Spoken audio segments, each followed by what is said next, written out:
Hi guys, welcome to my YouTube channel. ನಾನಿವತ್ತು chicken ಗ್ರೇವಿನ ಮಾಡ್ತಾಯಿದ್ದೀನಿ. ಹೇಗೆ ಅಂತ ನೋಡೋಣ ಬನ್ನಿ. ಒಂದು ಪಾತ್ರೆ ತೊಗೊಂಡು ಆ ಪಾತ್ರೆಗೆ ಒಂದು 3-4 ಟೇಬಲ್ ಸ್ಪೂನಷ್ಟು ಎಣ್ಣೆ ಹಾಕಿ ಅದಕ್ಕೆ ಒಂದರ್ಧ ಈರುಳ್ಳಿ, ಚಿಕನ್, ಅರಿಶಿನ, ಉಪ್ಪು ಇಷ್ಟನ್ನು ಹಾಕಿ ಚಿಕನಲ್ಲಿರೋ ನೀರು ಹಿಂಬ್ರೋವರೆಗೂ ಅದನ್ನು ಫ್ರೈ ಮಾಡಬೇಕು.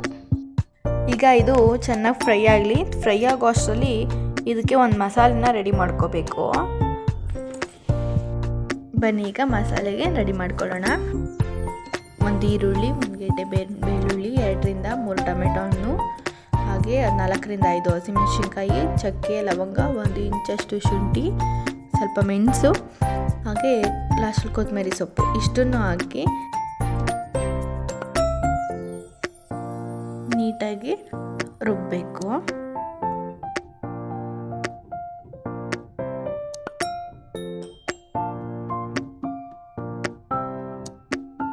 ಆಮೇಲೆ ಈಗ ಫ್ರೈ ಮಾಡಿದ್ವಲ್ಲ ಆ ಚಿಕನ್ಗೆ ರುಬ್ಬಿರೋವಂಥ ಮಸಾಲಾನ ಹಾಕಿ ಒಂದು ಸ್ವಲ್ಪ ಅಂದರೆ ಮೆಣಸಿನ್ಕಾಯಿ ಕೂಡ ಹಾಕಿದ್ದೀವಿ, ಅದು ನೋಡಿಕೊಂಡು ಖಾರ ಎಷ್ಟು ಬೇಕೋ ಅಷ್ಟು ನೋಡಿಕೊಂಡು ಖಾರದ ಪುಡಿ ಕೂಡ ಹಾಕಿ 5-10 ನಿಮಿಷ ಫ್ರೈ ಮಾಡಿದ್ರೆ ಫಟಾಫಟ್ ಅಂತ ರೆಡಿ ಆಗುತ್ತೆ ಚಿಕನ್ ಗ್ರೇವಿ.